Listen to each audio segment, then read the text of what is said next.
Thank you, thank you, thank you. Thank you. Well, as you heard, my name is Shashi Tharoor, and if you're surprised to see me here, believe me, that's exactly how I feel.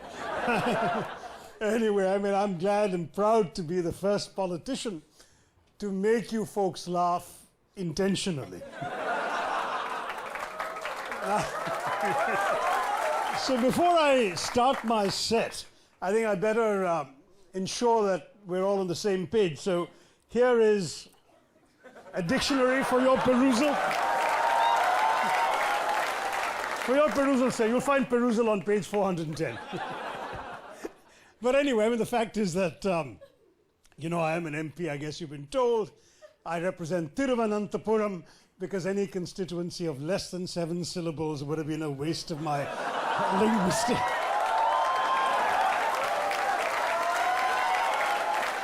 Would have been a waste of my linguistic skills. But the fact is, I was actually looking for a constituency with a longer name, except that Yogi ji was busy changing all the names of the cities.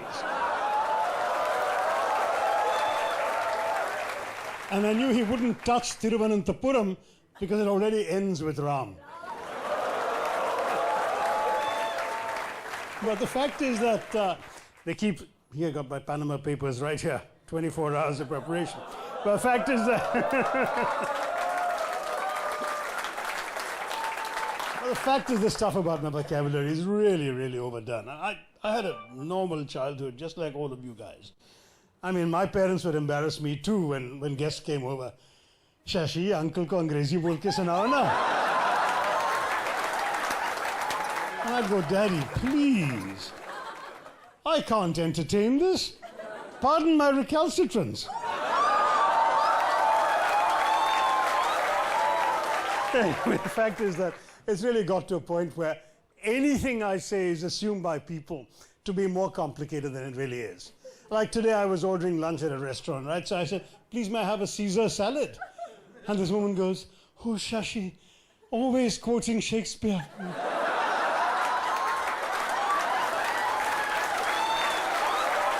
And I still haven't got my salad. There seem to be a lot of millennials in this audience, right? A lot of millennials. Give yourselves a cheer.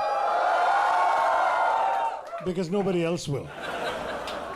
Every time I give an interview these days, whether in the West or here, people are trying to say to me, can you translate these words from millennial lingo? Like, do you know what the meaning of FOMO is? Now that I know, okay, fear of missing out, right? So, but I mean, if that's the kind of lingo that I should be afraid of missing out, bring on the FOMO. I mean, like they say, for example, if a millennial finds somebody attractive, they say she's snack. Snack? I mean, since when was it a compliment to say to somebody, you look like a sabudana vada?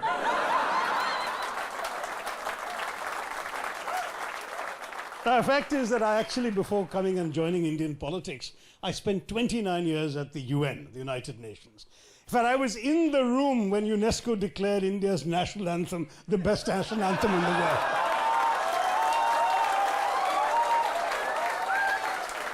Except that I didn't hear it, actually.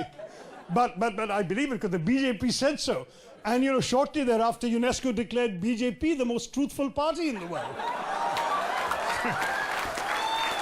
Anyway, I mean, the fact is I learned that from WhatsApp. I mean, you get your news from WhatsApp too?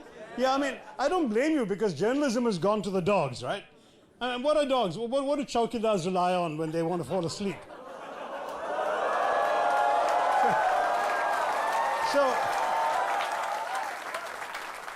the last people who were to appoint themselves self-appointed chowkidars of India were the Brits. I mean, the Brits came and they took a country which had been the richest country in the world in 1700, 27% of global GDP, and they reduced it to the poorest country in the world 200 years later when they left with less than 3% of global GDP. I mean, the last time a foreigner had such a detrimental impact on India was Greg Chappell at the 2007 World Cup. You guys been to London, anyone? Yeah. It's a nice city, right? Full of all these gorgeous museums. But have you noticed every single museum there is a chor bazaar? I mean, it's just full of artifacts and valuable objects plundered from every corner of the globe that they've conquered and exploited, all of them. And only the British would have the gall to come and say, why didn't you spend your money looking at what my grandfather stole from your grandfather? They don't teach their children about colonialism. You can do an A-levels in history, an A-level in history, which is the highest school qualification, at the best schools in England, without learning a line of colonial history. They just don't bother to tell you. In fact, they mention colonialism in Britain about as often as Narendra Modi mentions demonetization these days.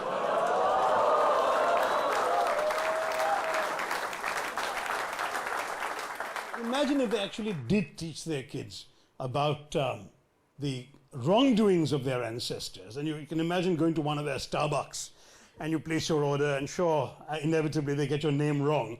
So you point it out to them, and on cue they say, "Oh, I'm sorry, sir." And you say, "Just for the name?"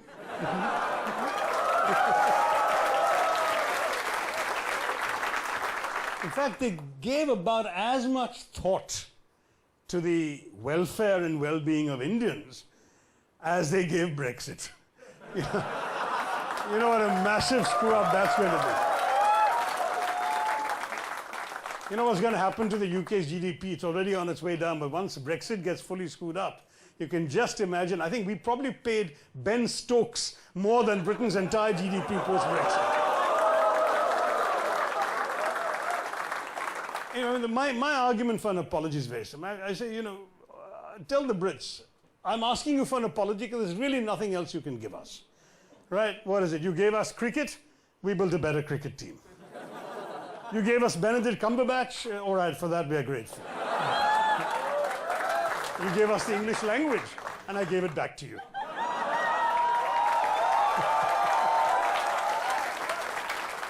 But I think I've probably gone too far along this line. You probably are wondering, as some of you millennials, what is this guy giving us a lecture in the middle of a stand-up comedy act? So let me just summarize it in millennial language, right?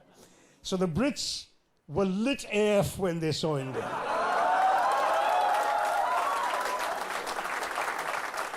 They thought our resources were snack.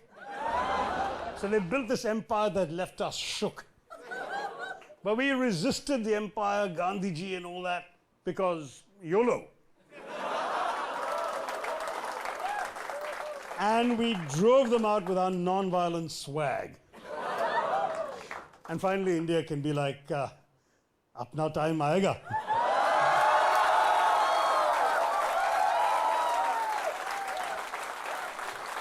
Well, you've been a great audience. Thank you. I hope you had a good time. And if you didn't, I'll apologize.